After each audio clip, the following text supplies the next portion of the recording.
Calling you a radical, so New York mechanical, all right. So this is a major project winding up. I mean, giant project. So the D Event Center, which is an incredible structure, amazing structure. The merger between Utah Construction and GE built this palace. I've had season tickets here since the day it opened, 1977, but it's not this year. But anyway, this project is massive, so it's all geothermal. This university is cutting edge on probably the #1 solar university in the country. Well, alternative energy. Why are they sponsoring nuclear energy? It's a very good question. Why are they sponsoring nuclear energy? So let's talk about Dillon Jones. Dillon Jones, I mean, what a path. The season opens here. Well, they have an exhibition game Wednesday night. So, but anyway, Dillon Jones's path is getting bizarrer by the day. So he's a Trailblazer with Lord now. Now, you know, this is the best player who ever played here. Why he was here. Oh, he's going crazy in the card. Now, will Dillon end up there? I don't think so. So, stay with me. Dillon Jones, NBA first-round draft pick. The whole enchilada. Dillon Jones plays like Adrian Dantley, like Magic Johnson. This whole thing that you have to have nothing but three-point shot, there's no deal. He plays defense, he gets steals, he rebounds, he's an assist king, and he knows how to fight. He's at the rim and one king. Adrian Dantley never fucking shot threes. How many points he average a game? How about Magic Johnson? You think Magic Johnson shot three-pointers? Oh, they had a three-point shot. Fuck no, he never shot no three-pointers. In fact, it's irony because the year he came in the league's the year that they got the three-point shot. So, Dillon, the whole enchilada. You got to go with that left, Jared. For most young players that go into the G League, something that you're better off in Europe. I told Jared Harding that. So, let's review. Dillon Jones, NBA first-round draft pick. The Knicks had him. Yes, the New York Knicks. Then the trade went over to the Wizards. They wanted him. Then OKC gave 5 second-round picks to the Wizards for Dillon. So Dillon plays for OKC, the best team in the NBA. One of the best teams in the history of the NBA. Wins-loss wise. They win the NBA title. Dillon gets a ring. He gets 800 and some odd thousand in the NBA title bonus. Now, he's an NBA first rounder. Stay with me. NBA first rounders are guaranteed 2 years of their contract. His contract was 14 some odd million for 4 years. 2 years of that are guaranteed. So he got the 2.7 last year million. He's going to get the 2.7 million this year regardless. Somebody's going to pay it. Now, will he get also a G League yes. So he's, financially, this has been a win for him. Now, he hasn't got to play. So you can look at these stupid stats. People keep posting these stats about his three-point shot. Fuck, they're worthless stats. Absolutely. He came in at scrub time, the only time he ever got to play for him. Those stats are totally worthless. They mean nothing. 0.0. Throw them away. Now, his G League stats, you can pay attention to those. You don't want him to go down to blue. Now, the Lakers have developed that where they had their camp is right in Los Angeles, so they can go boom, boom. That's where OKC did the same thing. It's cutting edge. So, stay with me. So he starts off, he's drafted first round by the Knicks. Traded off to the Wizards. To OKC. 3 different franchises. He plays a year for OKC. He gets an NBA ring. So then, OKC decides to trade him back to the Wizards. Really one of the worst franchises in the history of sport. They've been rebuilding since Dick Motta from right here, coaching when they won the NBA title. They played back-to-back the NBA championship against Seattle in 78 and 79. They've been rebuilding since then. It's a pitiful, pitiful, pitiful franchise. I mean, it's, well, come on. 1979? I mean, they rarely even make the play. Well, everybody makes the playoffs. So, they waive him. Okay. Now, why would you waive him? Because they're going to have to eat the $2.7 million. Why? So there's a G League draft. The Lakers G team, South Bay, takes him number 1. I'm like, yes. I've been saying Dillon, Magic, Jones for years. I've told him for years and years, I think the Lakers is the best fit. Well, the Lakers have new owners. Damian Lillard, Damian Lillard, Damian Lillard, Damian Lillard. You don't think Damian Lillard has some clout? Now, the reason people knew about Damian Lillard, now, let's review his junior year. His junior year, he started getting a lot of attention by scouts. And the combine, yes, basketball, NBA has a combine, a camp of games. By the way, Blaze 3, the only reason he didn't play for the Bucks in the summer league, he hurt his ankle. Now, I'm not sure where he's at. But I think he's in the G League. Now, I don't know. So, stay with me. A guy gets hurt. It was upon Damian Lillard's advice that Dillon Jones scratched in. Dillon Jones scratched in and does what Dillon Jones does. Tons of assists. Tons of steals. Tons of out one at the rim. You know, Adrian Dantley style, Magic Johnson style, and he just fills up the stat sheet. Triple-double king. Well, I shouldn't say that. I mean, he got so close so many times here, but guys couldn't make shots on the pass. But that's what this guy does.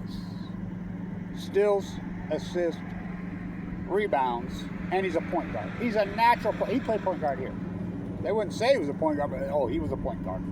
And so, huge. He's big, he's thick, he's a natural born point guard. He's a Magic Johnson type. He really is transforming. So Lillard scratched him in, he looks so good. Anyway, all the NBA scouts show up here. They're here every game. I'm talking to you about the one scout who stayed all the time. And he would stay late and he loved him. And me and him would visit. Was the Lakers scout. Now, I just feel like the Trailblazers wanted him more, and I feel like Lillard's heavily involved in this. Lillard has a lot of clout in the NBA. Well, he has a lot of clout. The Portland, Oregon. Fuck, they had a parade for him when he got back. Now, you do know Lillard has a blood clotting issue in his leg. You know, not to mention the torn left Achilles, which is a big thing to come. He's ahead of schedule. Well, he's Damian Lillard. He's a freak. He'll be back, but will he retire?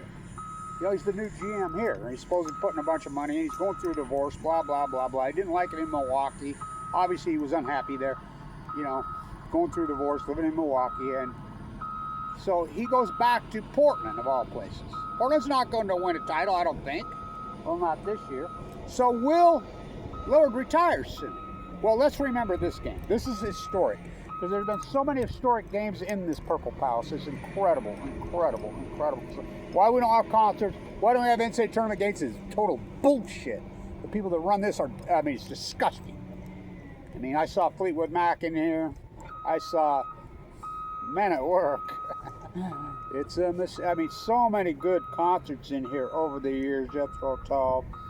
You know, I mean, over and over and over and over and over. I mean, the basketball, I saw Jimmy Valvano touch down the nets in the Western Finals to go to the NCAA tournament in '83.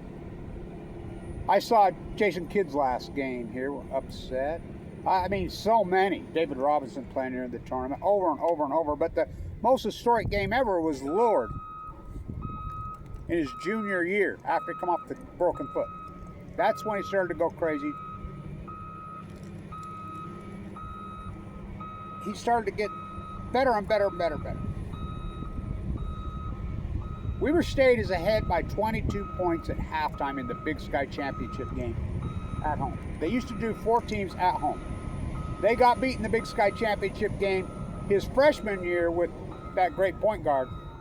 They had the small, great point guard they had, Kelvin McCoy, who was loved Lillard. He's the first one that started saying Lillard's going to the NBA. I mean, me and him talking, I love that guy. What a player. What a player. They have a point guard who reminds me of him. They have 2 point guards that are his size that remind me this year.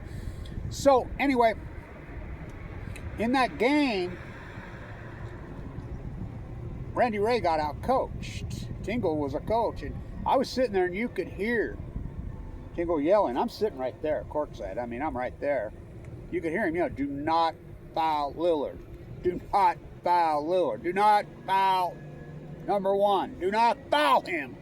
So the Lillard leading the country in free throw shooting. There's Lillard looking back at Ray. They're trying to work clock too early. And a guy named Anthony Johnson had the greatest performance in the history of this building. This is an important video. Anthony Johnson never missed a field goal or free throw the entire second half.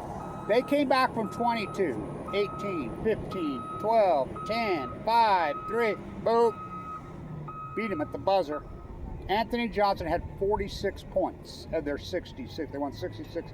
One of the truly great upsets in college basketball history. And it wasn't Lillard's fault. I mean, they would foul, and they had a couple players on Weaver's team that were just ice cold from the line. 1-and-1 brick, 1-and-1 brick, 1-and-1 brick. You know, they should have cut Lillard. Well, Randy Ray never cut Damian Lillard loose, you know, until the next year. I got cancer that year. I got leukemia in 2011, so I wasn't able to be at a lot of games. I got to come out with my nerves all sucked up on a night, could barely walk. I sat with Eddie Tillman and my nerves in the bracket buster game against Texas Arlington, and they won. They would have got about a 10 or 11 seed if they'd have won that game, and then Lillard probably been the #1 pick in the NBA. Lillard gets drafted by Portland, goes in a bad Portland team, and he just goes crazy from day one. You could see it his senior year. He started at logo Lillard. He never you logo Lillard with Randy Ray, put you on the bench. There's no way he'd let you. Same with this guy. They're not going to let you do it. They're control freaks. They overcoach you to the 10th power. Of course, I miss Randy Ray. I really like him as a person. His coaching drove me crazy, but compared to this guy, he's a Bugatti. So, Lillard's going to be the guy. Now, Lillard's got blood clotting issues. Anthony Johnson dropped dead a year and a half ago. Perfectly good health, same age as Lillard, the same thing. That blood clotting at his little girl's birthday party. It's the greatest performance, I think, well, one of them in Big Sky basketball history. Montana wore a patch. Now, we know the great Steve Klauke passed away, was tragically killed in a car wreck. A guy blew through in daylight the crosswalk and hit him and killed him up by his house, walking to the store. I don't know, why don't we have patches for Steve Klauke, football and basketball? He's the greatest second greatest announcer in the history of the state. The only one that's better is Hot Rod Huntley.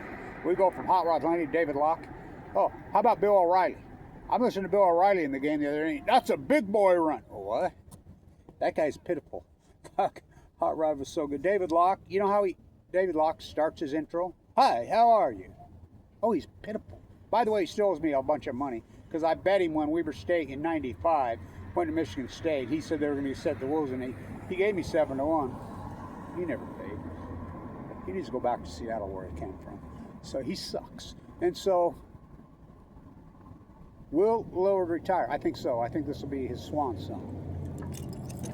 Lillard and Dillon Jones together on the big team. Will he play G League and go back? I think so. I hope so. So, Dillon Jones. You know what's crazy about this is Weber State's so cutting edge on. They're probably the #1 of our alternative energy school in the country. Yet Ann Milner's the one that ripped our school business to shred, and she sponsored the nuclear hub bill, which gives money to Bill Gates for nuclear reactors that don't exist in Cameron, Wyoming. She's our state senator. She was the president here that ripped this school to shreds when we were the #1 business school in the country when I ran the show. Of course I get blackballed. By the way, do you know about Wat Masaka? Wat Masaka, the first player of color in the history of the NBA, do you know he won 2 national championships at Weber State? Oh, they were JC. I don't give a fuck what they were. Born and raised in Ogden, Utah, of Japanese descent during World War I, went to Ogden High School. Look. You know, we were just talking about Governor Olson and Chavez Rabin and the Dodgers scenario. He went to Ogden High School, but so did Wat Masaka. Won 2 national championships at Weber State, won several national championships at the University of Utah. Born and raised Ogden, Utah, lived here his whole life. Why is his number not retired here? Well, go ask Fawn McKay Brody. Probably the greatest historian in history. Born and raised here, Weber State, grad, Weber State, young professor. How about Kevin Blanch? So, will Lillard retire? I think so. I think this will be a swan song. And then do you think I'll coach here? I do. I hope. You know, so we'll see. Weber State's picked 9th in the Big Sky this year. Gotta go with that. 9th. That's never happened in the history of this school. This historic program has crashed. Well, fuck, you think this one has? You should just see football in the last 3 years. Ooh. From national powerhouses to national powerhouses. We'll see how they do this year. But so Dillon Jones, Knicks drafting, trade the draft pick to the Wizards. Wizards trade for 5 second-round pick to OKC. He gets a ring. Doesn't ever get a play. They trade him back to the Wizards. The Wizards waving. He's the #1 pick in the G League of the Lakers, so it looks like he's going to be a Laker. Then the Lakers immediately, 2 days later, trade him to Portland. With Miss, and do you think Lillard's behind? I do think Lillard's behind it. So I think he's going to be a great player. Use him as a point guard. Dillon Magic Jones, Dillon Dantley Jones. Fuck your 3-point shot. That shit's got to end. The NBA's got to do something about it. It's a terrible product. I mean, there's no D, and it's just, it sucks. You know, he's old school. I think he's going to be a superstar. I really do. So we're all rooting for the Trailblazers this year. We'll be Trailblazer fans. There's a lot of them here anyway because of Lillard. Lillard's a god here. Do not kid yourself. So go Dillon. I mean, I think it's worked out for Dillon in a big way. Financially, it couldn't have worked out better. He's filthy stinking rich. You know, the poor kid from South Carolina. So the cutting edge event center, Geothermal, it's been a massive project. I mean, just tortoise shit. It's been a massive project. It's pretty cool. I kept talking to these guys the whole time. Found in Native American bones. As you know, I call it the Wattis Curse. Well, the nuclear industry built this house when Westinghouse merged with General Electric. 1975, the biggest corporate merger in fucking world history at the time. I worked on it. I was a young apprentice blaster. It is a fucking palace. It is so well built. It is so incredible. Most underutilized building in America, second. The most underutilized building in the United States is the Ogden Stadium. It's used 5 days a year. No concert. We used to have tons of concerts. It's called an event center. An event center. Not a basketball arena, but then they'd have to work. You know, it's pitiful. So, what a project, this geothermal. So why is Weber State and Ann Miller in the state of Utah sponsoring nuclear when the sun shines all day, every day, and the university's all solar and geothermal? Because Bill Gates, their owner, told him to. Go Dillon and Damien. We're Portland Trailblazers fans now. Stay tuned.